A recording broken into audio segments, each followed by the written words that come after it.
So what does this drama tell us about China's emerging place in the New World Order?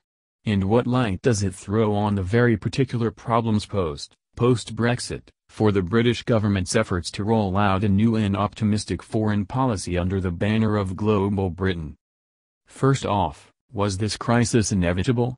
Things might have been so very different. For well over 2 decades, most policymakers in the West hoped that China's rise would unfold in a very specific way. China, it was said, would become a responsible stakeholder in the international community. In other words, it would abide by international agreements and norms, because, as part of the system, it benefited from them as much as anyone else. Maybe in that kind of world, the deal entered into between the British and Chinese governments over Hong Kong's future would have survived. But things did not turn out like that. China's rise was rapid and single-minded. It became a military superpower, at least in its own region, one that close to home, even the mighty United States would struggle to confront.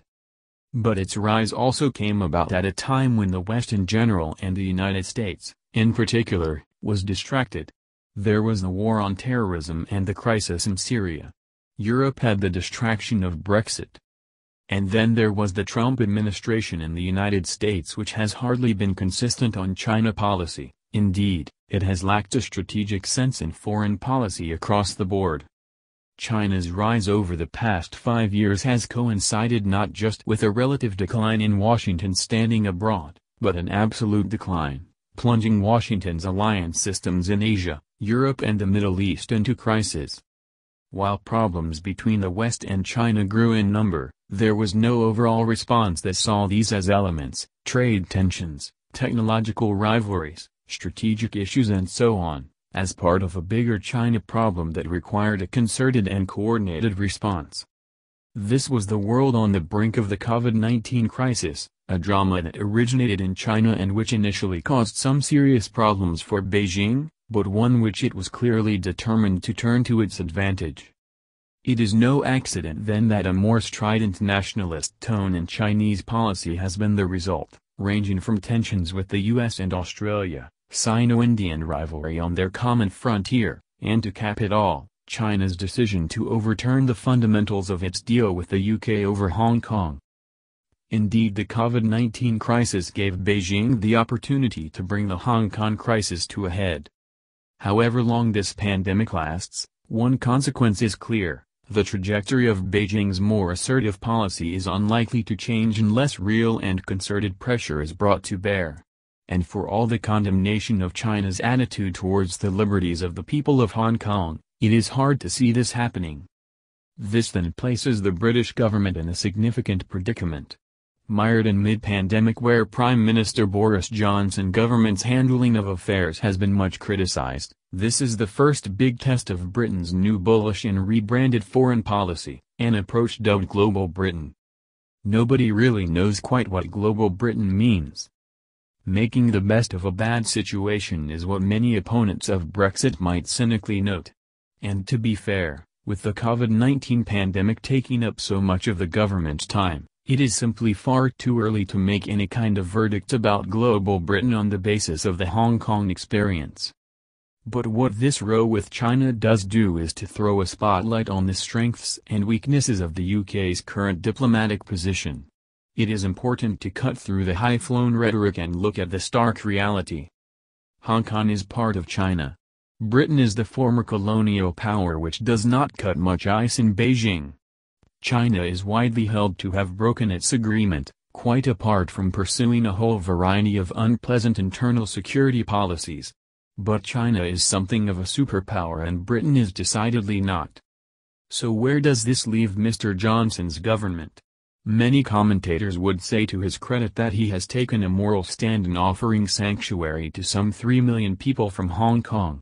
This is an extraordinary number and is remarkable from a party whose base is highly skeptical about immigration per se.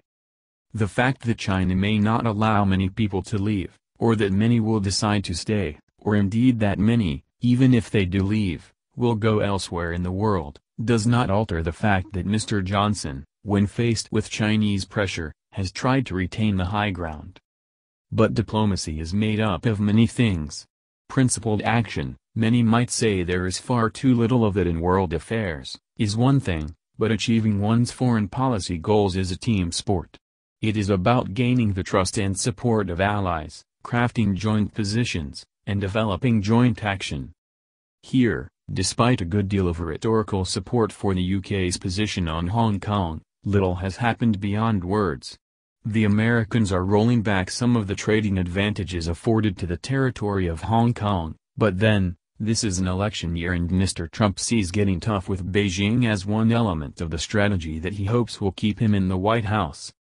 But global Britain remains unusually isolated. It is semi-detached from Europe. Its tangled negotiations over the future of its relationship with the European Union continue. And its relationship with the Americans is to say the least complicated.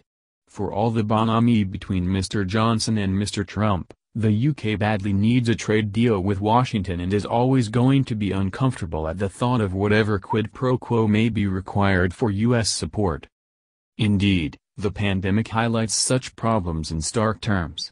Mr. Trump has given us an additional understanding of the meaning of America First in his decision to buy up the bulk of the supply of the crucial drug remdesivir for treating COVID-19 from its U.S. manufacturer.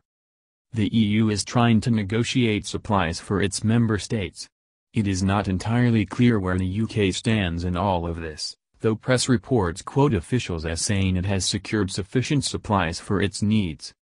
This highlights the UK's current position, in but not of Europe, and close but not that close to Washington. It's a powerful reminder too of the increasing weight of the economic and technological and global affairs. UK needs to re-engage. For much of the past century, tanks or nuclear bombs were thought to be the currency of global power. But this was a superficial reading of things, obscuring the fact that, whatever the continuing importance of military hardware, the real reason that the United States dominated in the post-World War II and Cold War world was its extraordinary economic muscle and research base. Now China has these attributes too. That is the new world order in which the ship of global Britain will have to steer. The UK has many attributes. Relatively, it remains a rich nation.